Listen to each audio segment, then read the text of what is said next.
আইসিসির ইভেন্ট, সেখান থেকে বাড়তি সুবিধা আদায় করবে না ভারত, তা কি করে হয়? নিজেদের সুবিধার জন্য পাকিস্তানের একক আসর জোরপূর্বক হাইব্রিড মডেলে স্থানান্তর সহ আরও কত কি। এবার দল ঘোষণা নিয়েও বিসিসিআই শুরু করেছে টালবাহানা। দলের গুরুত্বপূর্ণ 2 ক্রিকেটারের ইনজুরি, তাই আইসিসির কাছ থেকে তারা নিয়েছে বাড়তি সময়।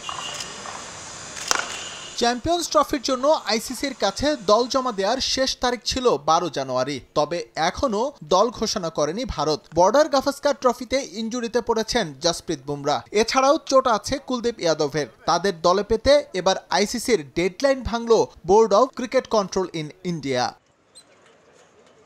বুমরা এবং কুলদীপকে নিয়ে ভারত আশায় থাকলেও বাস্তবতা বলছে ভিন্ন কথা। সিডনি টেস্টে পিঠে চোট পান ভারত পেসার। ধারণা করা হচ্ছিল তার ব্যাক স্ট্রেস ইনজুরি স্বল্প সময়ের মধ্যেই সেরে উঠবে, তবে তীব্র ব্যথা থাকায় সেটা সম্ভব হয়নি। কদিন বাদে ইংল্যান্ডের বিপক্ষে টি-20 সিরিজ খেলবে টিম ইন্ডিয়া। পর্যাপ্ত বিশ্রাম এবং রিকভারির জন্য সেই দলে রাখা হয়নি বুমরাকে।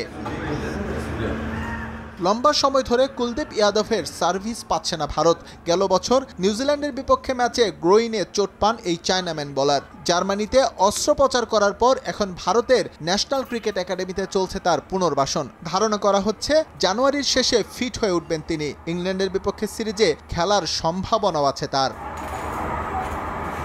সবকিছু মিলিয়ে চ্যাম্পিয়ন্স ট্রফির দল ঘোষণায় বাড়তি সময় নিচ্ছে ভারত। দল জমা দেওয়ার তারিখ পেরিয়ে গেলেও আইসিসির কাছে নতুন করে সময় নিয়েছে বিসিসিআই। বিভিন্ন মহলে গুঞ্জন, জয় শাহ আইসিসির চেয়ারম্যান নির্বাচিত হওয়ায় বাড়তি সুবিধা দেওয়া হচ্ছে ভারতকে।